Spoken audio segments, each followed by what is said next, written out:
Waziri Lukuvi ametoa agizo hilo jijini Dar es Salaam wakati akihitimisha zoezi la kusikiliza malalamiko na kero za ardhi kwa wakazi wa wilaya Temeke na Ilala, ambapo jumla ya wananchi 112 waliwakilisha malalamiko na kero zao kwa waziri huyo baada ya kukosa msaada kwa maafisa ardhi wa manispaa zao.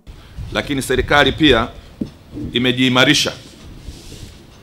inajiimarisha sasa kutatua migogoro hii kitaifa kwa mbinu za kisayansi zaidi. Tunajua iko migogoro ya wafugaji na wakulima. Tunatengeneza mfumo sasa ambao utatuwezesha kupima kila kipande cha ardhi nchini ili kigawiwe kwa wananchi wamiliki wenyewe kisheria. Kwa sababu ardhi ikimilikiwa vizuri na kila mtu kisheria itapunguza migogoro, kwa sababu kila mtu atachunga ardhi yake. Baadhi ya wananchi waliohudhuria kikao hicho na kupata nafasi ya kueleza kero zao, wakiwemo wakazi zaidi ya 6,000 wa Kitunda, wamelalamikia kitendo cha watumishi wa wizara hiyo kuwazungusha kwa zaidi ya miaka 5 kupatiwa hati miliki ya eneo lililokuwa viwanda na baadaye wananchi kugawiwa. Mbili, maeneo yale yalipimwa kama maeneo ya viwanda na baadhi ya viwanda vilimilikishwa na baadhi havikumilikishwa, lakini hakuna aliyelipwa fidia wala si kutoka serikalini wala kwa wale waliomilikishwa.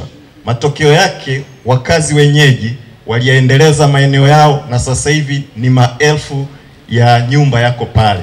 Sisi kama wakazi kwa kushirikiana na diwani wetu pamoja na wananchi tuliunda kamati ambayo mimi ni mwenyekiti wake. Tumefuatilia swala hilo, Mheshimiwa Waziri, sasa ni mwaka wa 5. Wewe Hari Company ameshukua shamba lako. Anasema Ohame ameshanunua, ameleta hela. Kwa nini hakuja kwangu?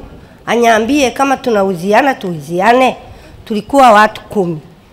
Sasa sisi tukasema sisi hatuwezi kuhama. Sisi hatupa hata taarifa. Tuende serikali tuone kama sisi tunahamishwa. Akasema sipopenda, mkipenda mtahama tu. Tukashangaa. Kutoka Dar es Salaam, mimi ni Ufosaro wa ITV.